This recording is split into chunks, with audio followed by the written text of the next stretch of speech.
Cricket की दुनिया यानी गेम ऑफ क्रिकेट में आपका स्वागत है।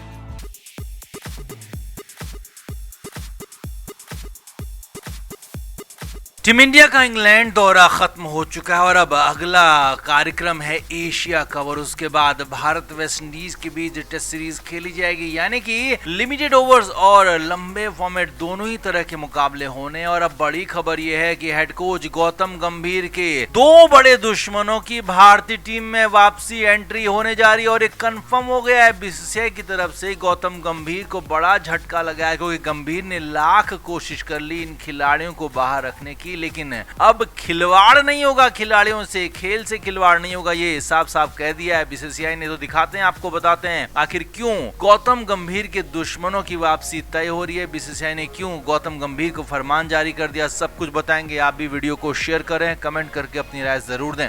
तो भारतीय टीम का इंग्लैंड में दौरा ठीक ठाक रहा, लेकिन ये दौरा और बेहतर हो सकता था अगर एक या दो बल्लेबाज और अच्छा कर पाते। उनमें थे सबसे पहले करुण नायर, जिन्हें जबरदस्ती गौतम गंभीर टीम में लेकर आए और करुण नायर बमुश्किल अपनी जगह बचा पा रहे थे, लेकिन उसके बाद भी 4 टेस्ट मैचों में करुण नायर को जबरदस्ती खिलाया गया। आखिरी मैच में करुण नायर ने जैसे तैसे 50 लगाई और थोड़ा बहुत अपनी इज्जत बचाई, लेकिन अब उनका टीम से बाहर होना तय है क्योंकि अब ऐसे खिलाड़ी को बर्दाश्त नहीं किया जा सकता है जो कि 8 पारियां खेले और रन बनाए 150। तो यानी कि करुण नायर टीम से बाहर होंगे और दूसरे बाहर होने वाले खिलाड़ी होंगे साई सुदर्शन, जिन्हें भी भरपूर मौके दिए गए। साई सुदर्शन के नाम पर बड़े बड़े वादे और दावे हुए, यहां तक कह दिया गया कि साई सुदर्शन से बेहतर नंबर 3 का कोई बल्लेबाज ही नहीं है। लेकिन साई सुदर्शन ने क्या किया, 2 बार तो डक हो गए, 1 बार तो गोल्डन डक तक हुए। तो ऐसे में नंबर 3 पर जो स्टेबिलिटी चाहिए वो साई सुदर्शन ला ही नहीं पाए, लिहाजा अब साई सुदर्शन को भी टीम से बाहर किया जाएगा टेस्ट सीरीज से। अब यहाँ पर जो वापस टीम में आएंगे वो कौन आएंगे, तो पहला नाम जो है वो टेस्ट टीम में ही वापस आएगा, वो है सरफराज खान। जी हाँ, सरफराज को भुला दिया गया था न्यूजीलैंड सीरीज में। सरफराज ने 150 रन बनाए थे, लेकिन उसके बाद सरफराज को ऑस्ट्रेलिया दौरे में, इंग्लैंड दौरे में पूरी तरह से नकार दिया गया। लेकिन अब जब घरेलू सीरीज आ रही है, वेस्ट इंडीज की टीम आ रही है, तो टेस्ट मैचों में सरफराज की वापसी लगभग तय हो चुकी है। अजीत अगरकर सरफराज को टीम में वापस चाहते हैं और सरफराज ने इन दिनों खुद की फिटनेस को भी काफी बेहतर कर लिया है और उनकी बल्लेबाजी तो पहले से ठीक ठाक थी। तो सरफराज की यहाँ पर टेस्ट टीम में वापसी होगी। वहीं दूसरे खिलाड़ी जिनकी वापसी होगी वो है श्रेयस अय्यर। जी हाँ, श्रेयस अय्यर बहुत बड़ा नाम है, लेकिन उनके साथ लगातार ज्यादती हो रही है, लगातार उनके साथ गलत बर्ताव किया जा रहा है गौतम गंभीर की तरफ से, क्योंकि गौतम गंभीर और श्रेयस अय्यर जब केकेआर में थे तो दोनों के बीच में कभी नहीं बनी, क्योंकि केकेआर को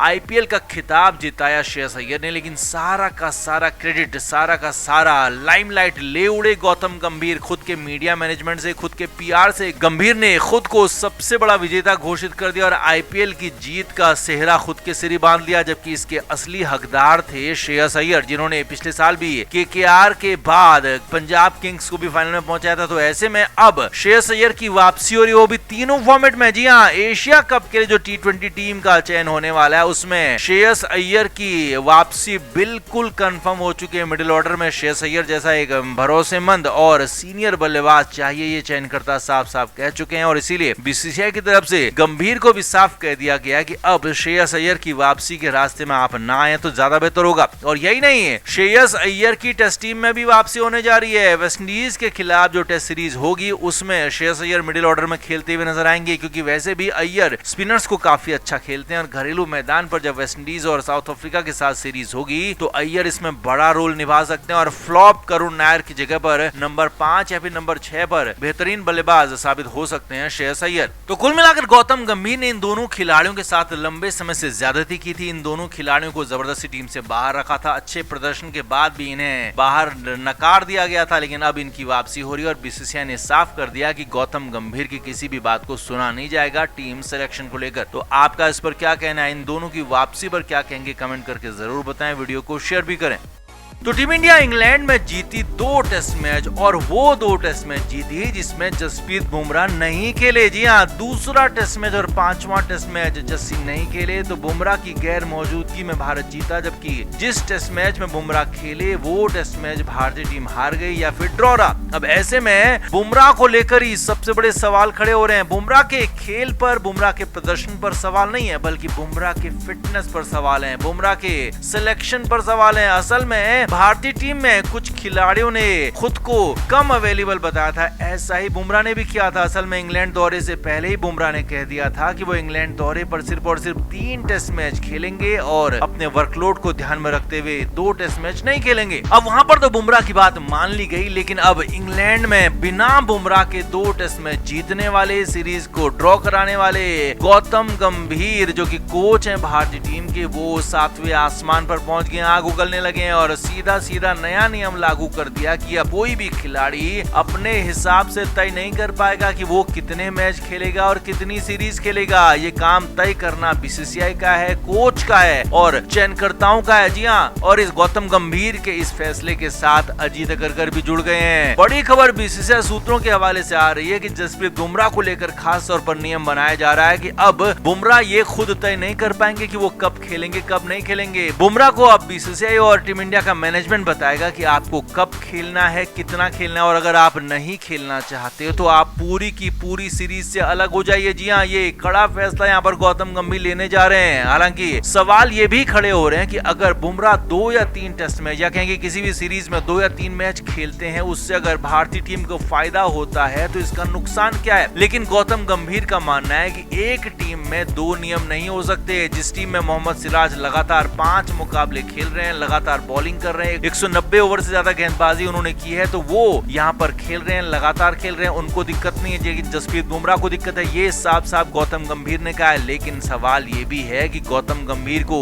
ये भी समझना होगा कि बुमराह का जो एक्शन है वो थोड़ा सा नॉन कन्वेंशनल है, क्योंकि यहाँ पर बुमराह का जो एक्शन है वो उनको चोटिल बनाने के लिए ज्यादा संभावनाएं देता है। इसीलिए बुमराह की गेंदबाजी में थोड़ा औरों से अलग है, उनको थोड़ा अलग औरों से ट्रीट करना चाहिए, हमारा मानना है। लेकिन यहाँ पर गौतम गंभीर तो अब आग उगलने लगे हैं, क्योंकि इंग्लैंड में उनकी टीम जीत गई है, 2-2 से बराबरी हो गई है और बुमराह को ठिकाने लगाने का फैसला हो चुका है। जिस तरह से रोहित शर्मा, विराट कोहली पर सख्त फैसला लिया गया, उन्हें ठिकाने लगा दिया गया, टेस्ट मैचों से सीधे बाहर कर दिया गया, तो ऐसे ही अब जसप्रीत बुमराह को भी गौतम गंभीर टेस्ट मैचों से बाहर करने की तैयारी कर चुके हैं। जी हाँ, ये नया नियम भले कुछ भी हो, लेकिन अंदर खाने तैयारी यही है कि बुमराह को टेस्ट मैचों से पूरी तरह बाहर कर दिया जाए। बुमराह को कहा जाए कि सिर्फ और सिर्फ आप T20 और वनडे मैच खेलिए, अगर आप खेलना चाहते हैं तो, नहीं तो आप वहां से भी दूर हो जाइए। यानी कि एक खिलाड़ी जो अच्छा प्रदर्शन करता है, अच्छा प्रदर्शन करना चाहता है, उसे इस तरह से ट्रीटमेंट गौतम गंभीर का देना, ये सवाल भी खड़े कर रहा है कि क्या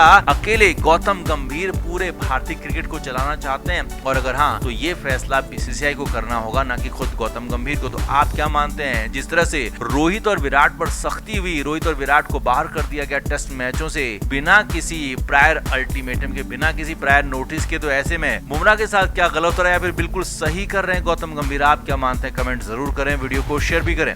क्रिकेट के हर नए अपडेट के लिए गेम ऑफ क्रिकेट को सब्सक्राइब करें और उसके बाद बेल आइकन को प्रेस करना ना भूलें, ताकि सिर्फ आपको मिले गेम ऑफ क्रिकेट की हर खबर सबसे पहले।